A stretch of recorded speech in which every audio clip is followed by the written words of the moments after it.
So just to have it on record, is it okay for you also to start and just be based on the electronic version and then the hard copy? Podemos empezar con la versión electrónica de la presentación y luego la copia en papel les será entregada. No problem. That was actually nice. Yeah, nice voice. Whenever you feel like it, Ms. Menaker. Sí, cuando quiera puede empezar, señora Menaker. Gracias, señora presidenta, miembros del comité. Vamos a empezar esta tarde de igual manera que nuestra presentación de apertura, y en aras de eficiencia no voy a hacer una introducción y cada uno de nosotros abordaremos los puntos sustantivos tal como hicimos en alegatos de apertura y luego yo concluiré. Así que le cedo la palabra a mi colega, la señora Yang, y ella va a comenzar con la cuestión de la inadmisibilidad de la solicitud de Guatemala, dado que se ha presentado ante el foro inadecuado.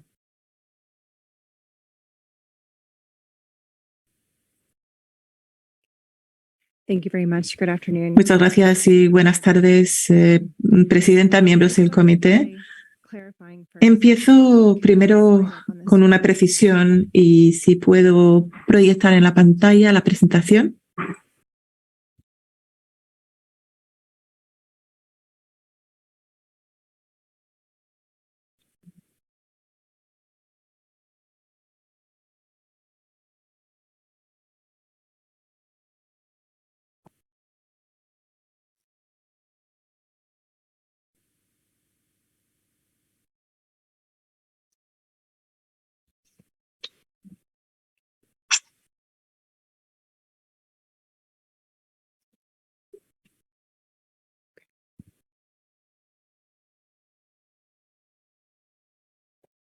I think there might be a technical. Parece que hay un pequeño problema técnico con la proyección de la presentación. ¿Se solicita ayuda técnica?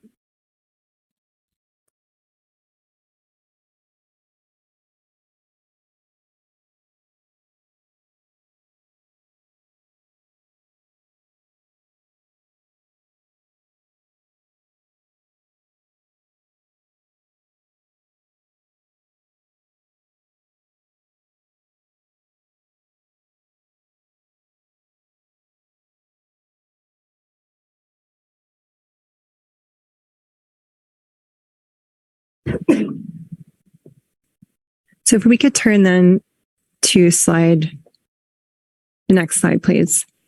Pasamos a la siguiente transparencia, la número 2. So I'm gonna start here by, Voy a empezar aquí. sorry? Closer. Okay. So I will start by first clarifying. Voy a comenzar aclarando por qué TECO se basa en el histórico de redacción de la convención. Se ha dicho que no era adecuado referirse al trabajo preparatorio porque solo se debe referir a aquello en circunstancias excepcionales cuando el significado ordinario no está claro. Entonces, se ha dicho que se va actualizando la convención y se ha de leer según la actualidad y no la versión original redactada. Y no estamos de acuerdo. Y nos referimos al análisis del comité OIG. Pero tenemos aquí una descripción en el párrafo 95 y el comité empieza analizando el significado ordinario de la constitución del tribunal según el objetivo y propósito de la convención y concluye que el artículo 25.1a no es lo adecuado para hablar de la recusación de un árbitro y que esto se refiere al artículo 57 y el comité se basa en la convención a modo de interpretación suplementaria y esto es lo que vemos en el párrafo 102 como medio suplementario de interpretación y se basa en la objeción de la propuesta o el rechazo de la propuesta de Costa Rica cuando se proponía añadir una disposición que permitiría la anulación de un laudo donde era posible una recusación pero no se decidió o no se cita en el arbitraje original. Entonces, a eso nos referíamos cuando hablamos de la lectura del artículo 52.1a. Y también hay una referencia en el trabajo preparatorio respecto de si hay una división de autoridad y una divergencia de opinión respecto del significado del artículo 52.1a y si proporciona un fundamento sobre el cual se puede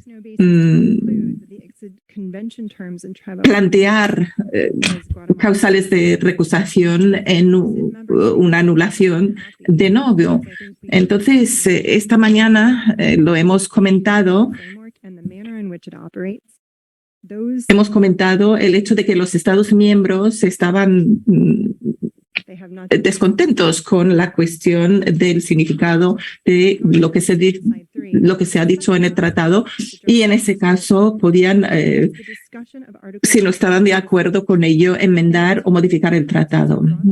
Aquí vemos que hay un intento de ampliar la cuestión de la corrupción, y se hace referencia al artículo 14. Esto es lo que dice el señor Chevrier de Francia. Y se hizo la pregunta si esto tiene el mismo significado cuando hablamos de imparcialidad. Y sé que el delegado francés propuso la posibilidad de solicitar una anulación en base a lo que está dispuesto en el artículo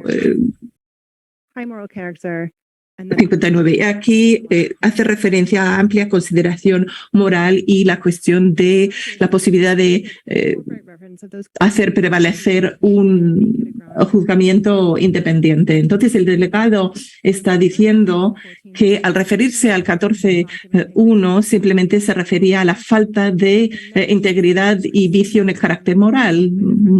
Quizás no quedó claro lo que dijo el delegado francés, porque no es exactamente ese el significado del artículo 14, pero está claro que su propuesta era añadir esas calidades que están incluidas en el artículo 14.1 como causal de anulación, pero fue rechazado por 16 votos a 4.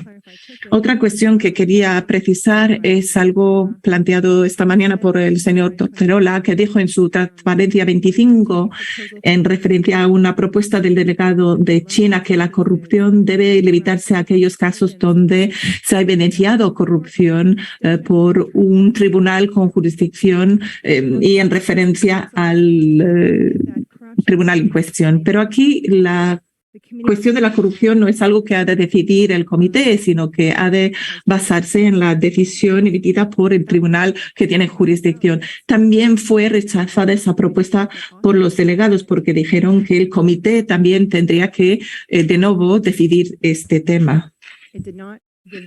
Pero no le dio al comité la autoridad de decidir sobre una falta manifiesta de imparcialidad de nuevo. Y ahí está la cuestión.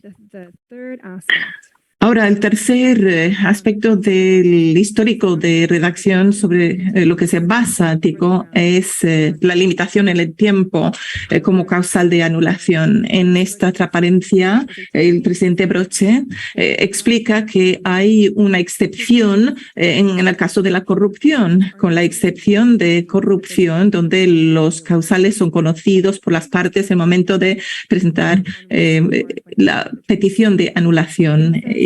Y la evidencia de corrupción puede surgir en algunos casos a posteriori y puede ser la base o causal de anulación. Sin embargo, hay que presentar esta solicitud en el plazo de 120 días después de la divulgación, con un plazo límite de 3 años.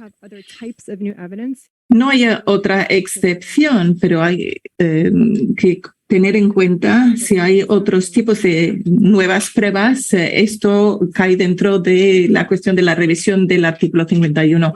Y nosotros estamos diciendo, según nuestra interpretación, es que el remedio adecuado que da lugar a una manifiesta falta de imparcialidad e independencia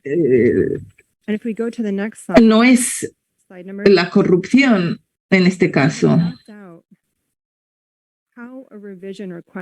Y en la siguiente transparencia, aquí tenemos un cronograma de lo que presentamos aquí. La cuestión inicial que se plantea ahora ante el tribunal es si existe o no un hecho nuevo no conocido por el tribunal, y a la parte que solicita la revisión, y esa ignorancia no es debido a negligencia.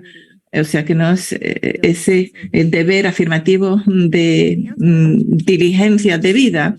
Si la cuestión es conocida, entonces se deniega esa revisión. Si la respuesta es sí, se supo, la siguiente pregunta es si ese nuevo hecho que era desconocido, de tal naturaleza que pueda afectar de forma decisiva al laudo. Y aquí hay 3 escenarios posibles. Los 3 árbitros podrían decir que no es un hecho de esa naturaleza, no está impactado de forma decisiva el laudo y por tanto se mantiene. El segundo escenario posible sería que 2 de los 3 dicen que sí y un tercero dice que no. Ante esa situación se rechaza la revisión 2-1 y interrumpe la presidenta. En lugar de hablar en términos hipotéticos, ¿hay algún hecho desconocido? Y por lo tanto, el hecho es la relación entre Alexandrov y el experto, en cuyo caso la pregunta sería si la relación entre el señor Alexandrov y el experto, un hecho desconocido para el señor Alexandrov, la señora Stern y el señor Lowe, y a la parte Guatemala que solicita la revisión. Si es esa la cuestión. La cuestión inicial es determinar si el hecho era conocido o no. Y la cuestión, si es desconocida para el tribunal, es algo que constaba en el expediente en el arbitraje. Pero ¿qué ocurre entonces cuando es un hecho claramente conocido para uno de los miembros del tribunal? El señor Alexandrov tenía que conocer ese hecho de su relación. Entonces, ante estos hechos y no una revisión hipotética, ¿cuál es la situación? Pues su conocimiento de estas relaciones es insuficiente para establecer que era un hecho conocido para el tribunal. Primero, porque no consta en el expediente y segundo, él tiene conocimiento de la relación, pero ninguna de las partes ha presentado una impugnación o no hay nada planteado como causal justificado. Por tanto, no es un hecho que conste en el expediente.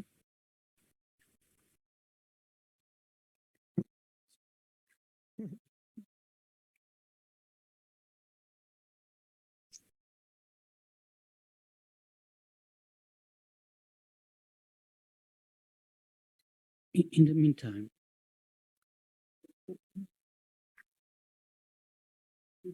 they were distributed, but we didn't receive a printed copy. No hemos recibido copia de la presentación.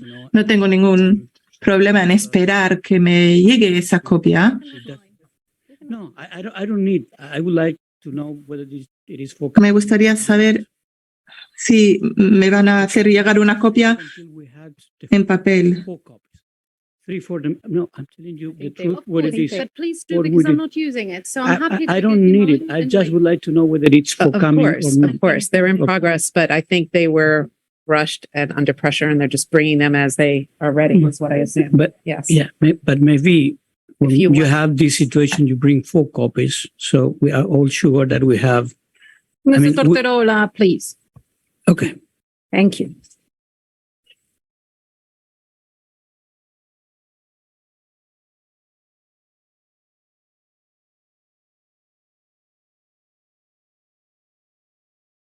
Right. So just to pick up on your question, Sí, para responder a su pregunta, de nuevo, retomo. Los hechos aquí en cuestión no son conocidos para el tribunal.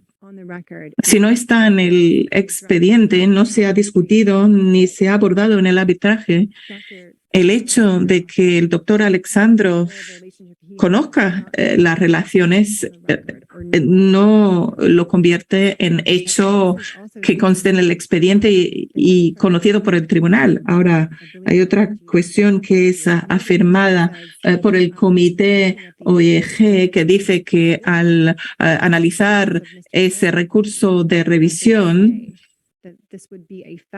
dice que la relación en cuestión que es algo en referencia al señor Feuer, por ejemplo, si esa es una relación de hecho, si es conocida esa relación o no para el tribunal, hay un hecho. I believe we were at the third scenario on slide number 5. Sobre la base de la cual pueden solicitar una revisión. Ahora, por ejemplo, si en el tercer escenario el árbitro impugnado dice que no tiene conocimiento y otros dicen que sí, en este caso se concede la revisión. Puede ser una decisión por mayoría, el árbitro impugnado puede votar que sí, entonces en ese caso también hay una revisión concedida y por tanto el laudo se revisa. Presidenta, señorita Young, si partimos de la premisa de lo que está en el expediente, se supone que se conoce y lo que está fuera del expediente no es conocido, pero cualquier cosa que podría estar disponible en el ámbito público se considera como desconocido. No, estamos hablando de lo que es conocido por el tribunal, está en el expediente. Lo que puede o debe ser conocido es otro análisis, pero esto no es aplicable para el tribunal. No. El tribunal no tiene un deber de llevar a cabo su propia diligencia o investigaciones de los hechos. La cuestión aquí es si los hechos están en el expediente o no, si se han presentado ante el tribunal o no. Gracias. Pasamos, por tanto, ahora a la siguiente transparencia, la número 6.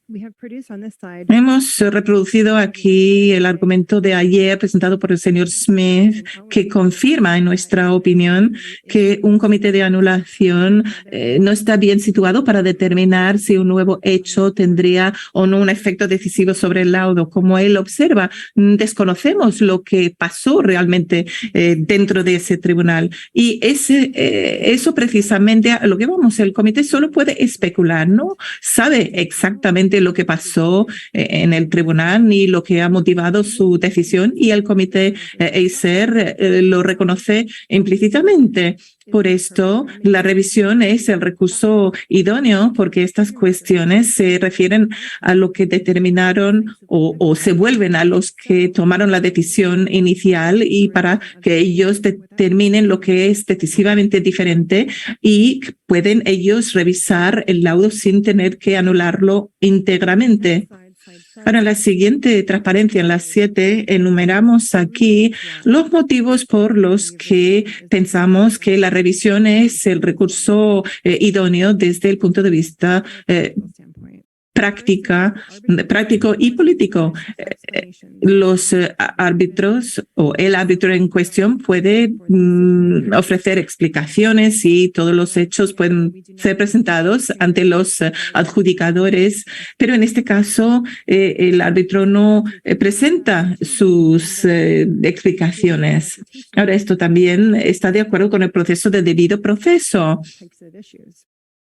debido a las cuestiones reputacionales que pueden emanar de este tipo de cuestión. También puede haber un incentivo, evita ese incentivo de esperar a que haya una pérdida para solicitar una revisión y el solicitante tiene que demostrar que la ignorancia del hecho no es por negligencia, no es su deber llevar a cabo como tribunal esa diligencia. Los miembros del tribunal están mejor situados para decidir si los hechos han tenido un impacto decisivo sobre el laudo, que a su vez garantiza la estabilidad y la finalidad de los laudos CIADI.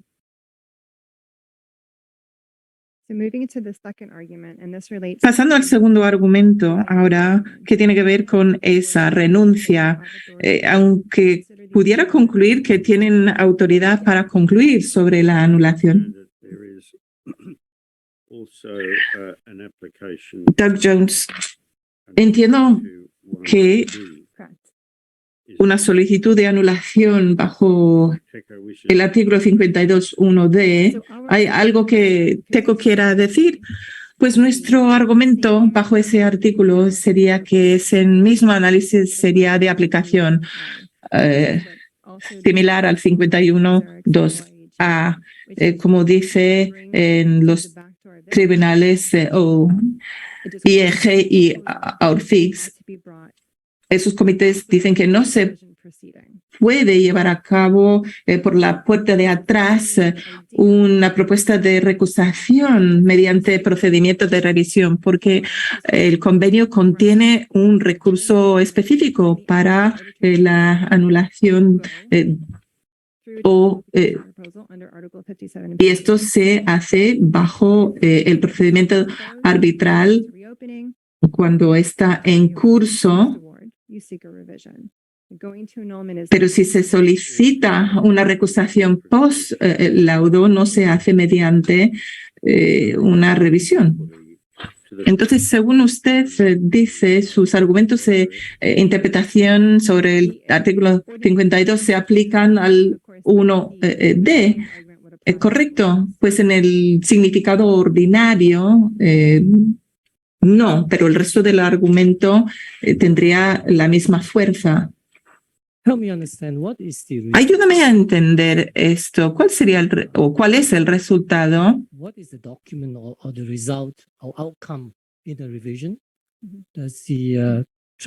¿Cuál es el documento o cuál es el resultado de una revisión? ¿El tribunal realiza un nuevo laudo o emite una decisión?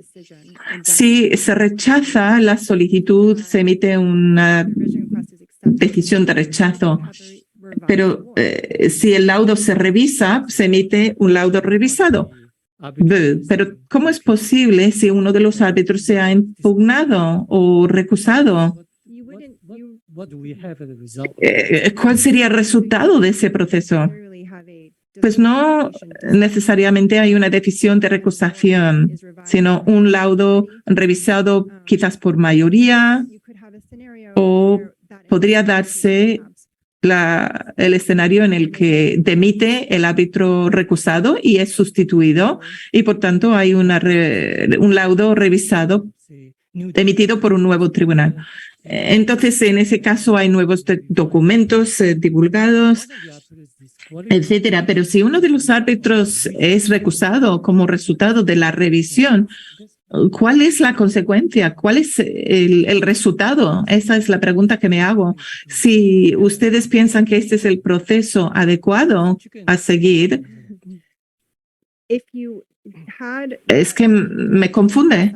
Pues si el árbitro impugnado decide recusarse y se le sustituye, hay un tribunal reconstituido que revisa el laudo, y bajo el artículo 51 existe la posibilidad de crear un tribunal reconstituido si hay un miembro del tribunal original que no está disponible. Si ha fallecido o está incapacitado, esa persona puede ser sustituida y potencialmente esto puede darse, y ese nuevo tribunal, con arreglo al artículo 51, toma una decisión respecto de la revisión.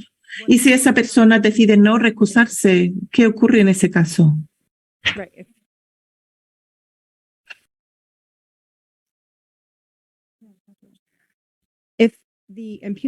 Si el árbitro impugnado no se recusa de forma voluntaria, quizás haya una decisión por mayoría de revisar el laudo.